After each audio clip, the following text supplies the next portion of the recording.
Bonjour à toi ce matin. J'aimerais beaucoup partager avec toi une pensée par rapport à la grâce.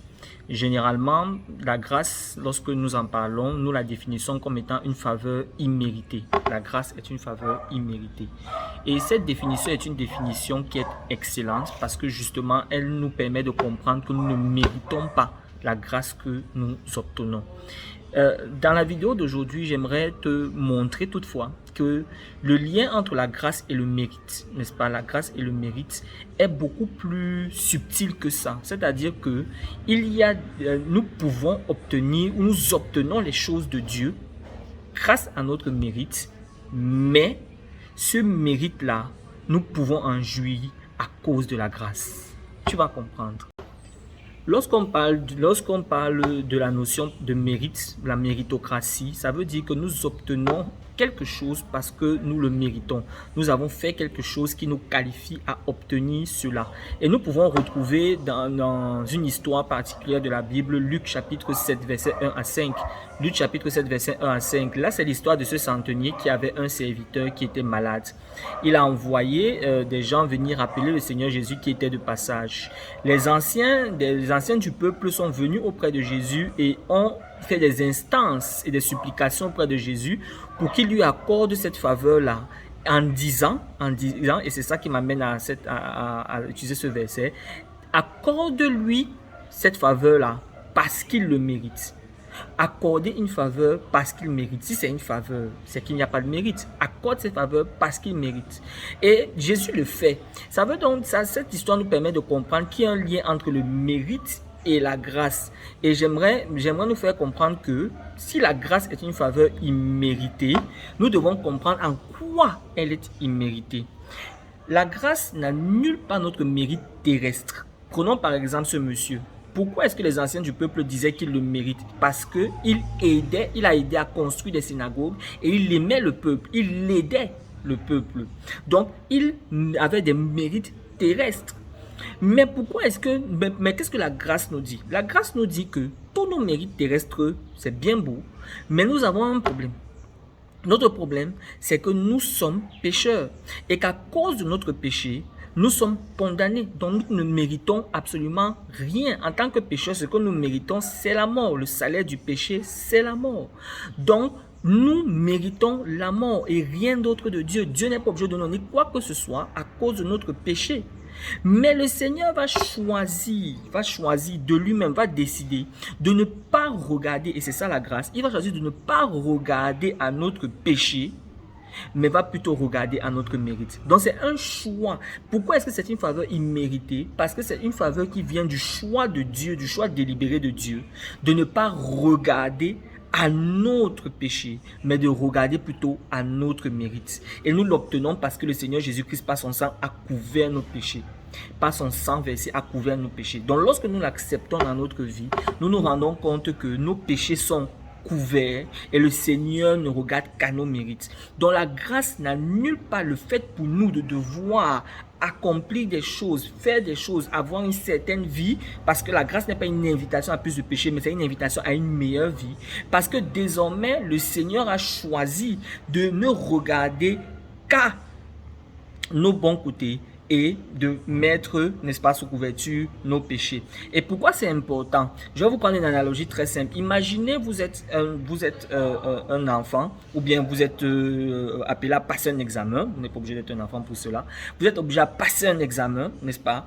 Et dans cet examen-là, le professeur vous dit la chose suivante. Il vous dit que vous serez simplement noté sur vos bonnes réponses. C'est-à-dire que toutes les mauvaises réponses que vous aurez, il y a 20 questions, je ne vais pas prendre en considération, toutes les questions que vous avez ratées. Donc ce n'est pas un examen sur 20. C'est un examen, tout ce que vous pouvez faire de cet examen-là, c'est gagner des points. C'est comme ça. C'est un peu comme dans les examens, les questions bonus. Là, il y a 3 questions bonus. Tu peux prendre 3 points comme tu peux prendre 0. Pour prendre les points, il faut avoir les bonnes réponses. Si tu n'as pas de bonne réponse, il n'y a pas de point à prendre. Donc, c'est un peu la même chose. C'est-à-dire que le Seigneur regarde ta vie et il décide de fermer les yeux sur les péchés pour ne garder les yeux ouverts que sur les bonnes choses que tu as faites. C'est un choix délibéré qu'il fait. Il n'est pas obligé de le faire. Il le fait, n'est-ce pas, à cause de Christ ou grâce au Seigneur Jésus-Christ. parce que tu as accepté Christ, il prend en considération Christ pour ne pas justement avoir à prendre en considération toi dans ta totalité. Il prend juste les bons coups. Mais ça veut donc dire que s'il n'y a rien à montrer, si tu n'as rien à montrer, si tu ne fais aucune, si tu te dis j'ai Christ, c'est bon, je n'ai plus besoin de faire quoi que ce soit. Donc s'il n'y a aucune bonne œuvre à montrer, alors certes, tu seras en Christ, mais quelle différence fondamentale y aura-t-il entre toi et quelqu'un qui n'est pas en Christ? Quelle différence fondamentale? Puisque le Seigneur ne prend pas en compte tes péchés, mais il n'y a pas de bonne œuvre à montrer. Donc, vous voyez donc que le prix de la vocation céleste dont Paul parle, que nous remportons, ce prix-là, nous le remportons. Pourquoi?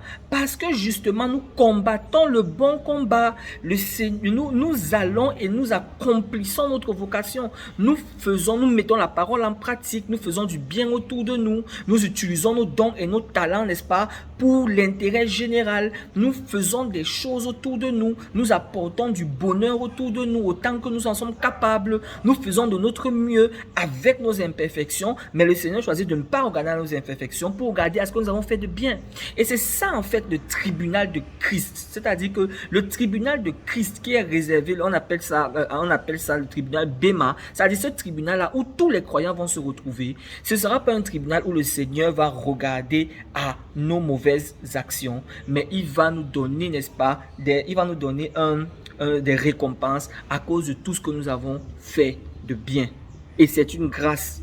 Parce que nous avons choisi, parce que nous avons eu la foi en Christ et que cette foi en Christ a fait en sorte que le sacrifice de Christ a pu s'appliquer à notre vie et notre péché a été couvert. Donc, le chrétien, c'est quelqu'un qui est très conscient. Il est très très conscient de ce que s'il est ce qu'il est, c'est parce que le Seigneur a choisi de ne pas regarder à ce qu'il fait du mal. C'est pourquoi tous les jours, il bénit le Seigneur pour sa grâce et tous les jours, il essaie d'être meilleur. Donc voilà, cette vidéo avait pour but de nous faire comprendre donc alors le lien qu'il y a entre la grâce et la méritocratie.